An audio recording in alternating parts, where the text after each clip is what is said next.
Education का मकसद हमेशा से लॉजिक, डिस्कोर्स और इंडिपेंडेंट थॉट को बढ़ावा देना रहा है। हमारे सिलेबस में हर तरह के थिंकर्स और स्कॉलर्स के आइडियाज़ को जगह दी जाती है, जिससे स्टूडेंट्स की क्रिटिकल थिंकिंग में विकास होता है। लेकिन आज भारत का एजुकेशन सिस्टम चौतरफा हमले का शिकार हो गया है।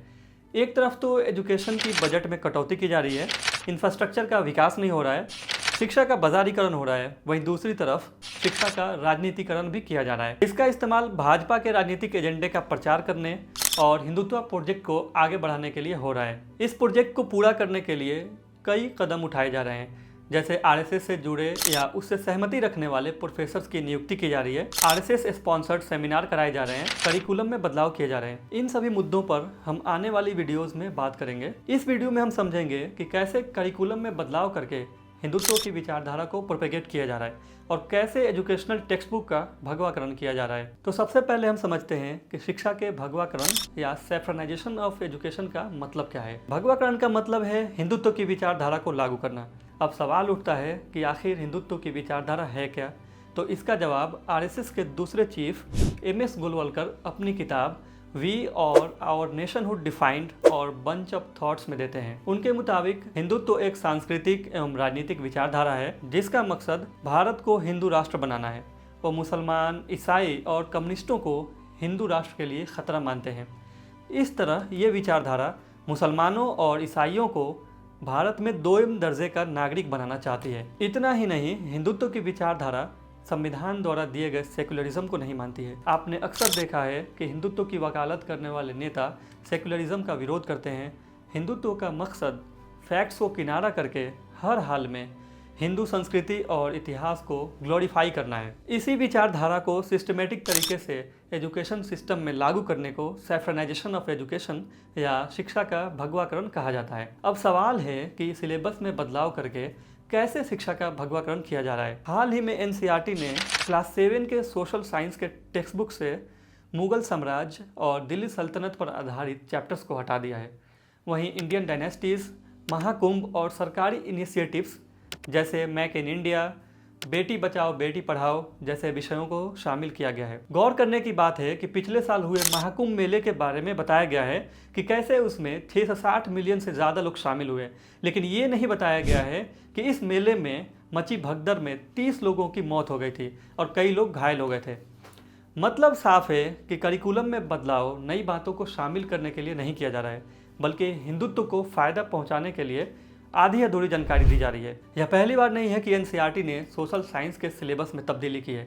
इससे पहले 2023 में 11वीं और 12वीं की पॉलिटिकल साइंस से महात्मा गांधी की हत्या के बाद आरएसएस पर बैन की जानकारी हटा दी गई। इस टेक्स्ट में लिखा था कि गांधी जी मानते थे कि अगर भारत को हिंदू राष्ट्र बनाने की कोशिश की गई तो भारत बर्बाद हो जाएगा। Whatever the result of the mission that brought me to London, I know that I shall carry with me the pleasantest memories of my stay in the midst of the poor people of East London. इसी तरह इस book में जिक्र था कि गांधी जी द्वारा हिंदू मुस्लिम एकता के लिए अनशन करना हिंदू कट्टरपंथियों को उनकी हत्या के लिए उकसाया।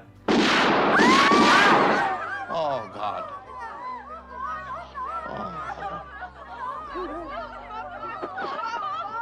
अब ये दोनों सेंटेंस टेक्स्ट बुक से हटा दिए गए हैं।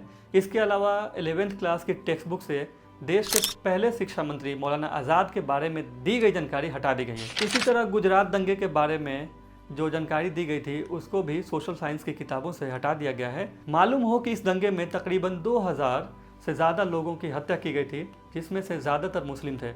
इस दंगे के बाद दुनिया भर में नरेंद्र मोदी की आलोचना हुई थी। 9वीं और 10वीं के सिलेबस से चार्ल्स डार्विन की थियरी ऑफ एवोल्यूशन को हटा दिया गया है। भाजपा के नेता और मंत्री पहले से ही इस थियरी के विरोधी रहे हैं। भारतीय संस्कृति ये मानती है कि हम ऋषियों की संतान हैं।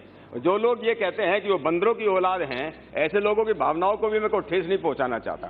अगर आज तक किसी भी व्यक्ति ने न कहानी में न मौखिक ने लिख करके बताया कि वो जंगल में कहीं गया था, किसी शहर में गया था, उसने किसी बंदर को आज भी बनते हुए देखा हो, ये कहीं पर नहीं लिखा गया।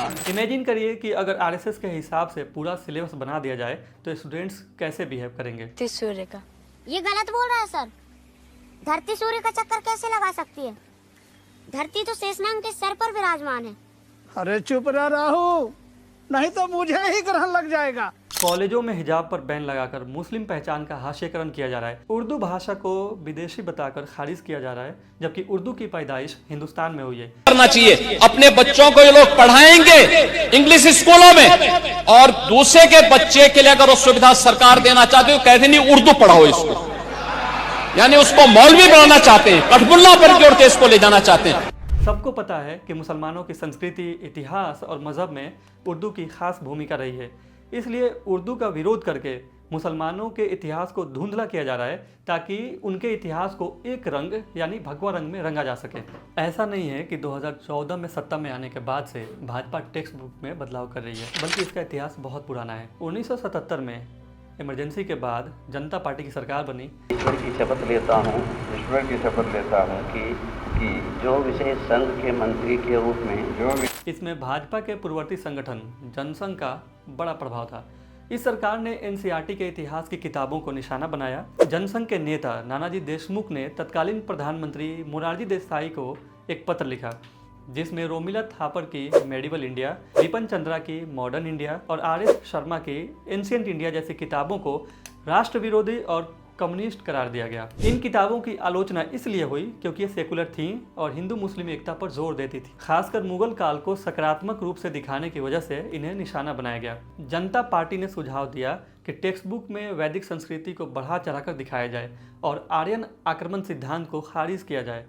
यह आरएसएस के उस दावे के साथ था कि हिंदू भारत के मूल निवासी हैं, लेकिन यह कोशिश ज़्यादा कामयाब नहीं हो पाई। इतिहासकारों जैसे इंडियन हिस्ट्री कांग्रेस और जनता के विरोध के कारण ये बदलाव लागू नहीं हो सके। 1980 में कांग्रेस की सरकार आने के बाद ये प्रस्ताव ठंडे बस्ते में चले गए।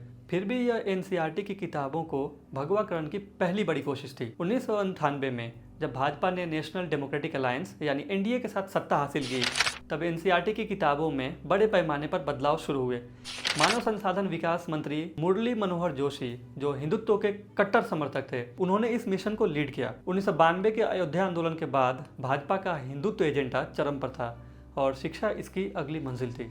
साल 2000 में एनसीईआरटी ने नेशनल करिकुलम फ्रेमवर्क यानी एनसीएफ लॉन्च किया। यह सिर्फ एक नीतिगत दस्तावेज नहीं था, बल्कि हिंदुत्व को शिक्षा में घुसाने का एक रोड मैप था। एनसीएफ ने दो चीज़ों पर जोर दिया। पहला था मूल्य शिक्षा या वैल्यू एजुकेशन और दूसरा था सामाजिक सांस्कृतिक संदर्भ यानी सोशियो कल्चरल कॉन्टेक्स्ट। इनके जरिए हिंदू सांस्कृतिक मूल्यों को स्कूलों में बढ़ावा दिया गया। साल 2002 में एनसीईआरटी ने 4 नई इतिहास की किताबें प्रकाशित की। इनमें मुगल और मुस्लिम योगदानों को कम करके दिखाया गया, जबकि वैदिक युग और हिंदू शासकों जैसे शिवाजी और महाराणा प्रताप को महान बनाया गया। वैदिक विज्ञान को बढ़ावा दिया गया, जिसमें दावा किया गया कि प्राचीन भारत में प्लास्टिक सर्जरी और जेनेटिक्स जैसी तकनीकें थीं। मुरली मनोहर जोशी ने वैदिक विज्ञान को पश्चिमी विज्ञान के विकल्प के रूप में पेश किया। उन्होंने कहा कि पश्चिमी विज्ञान ने समाज को बांट दिया, जबकि वैदिक विज्ञान सबको जोड़ता है। संस्कृत को वैज्ञानिक भाषा बताकर इसे अनिवार्य करने की कोशिश की गई। मूल्य शिक्षा के नाम पर हिंदू धार्मिक ग्रंथों और दर्शन को हर विषय में शामिल किया गया। एनसीईआरटी के तत्कालीन निदेशक JS राजपूत, जो आरएसएस से जुड़े थे, उन्होंने इस एजेंडे को लागू किया। उन्होंने पढ़ने पढ़ाने में भी भारतीय संस्कृति को अनिवार्य किया, जो ज़्यादातर हिंदू परंपराओं पर आधारित थी। लेकिन ये बदलाव विवादों में घिर गए।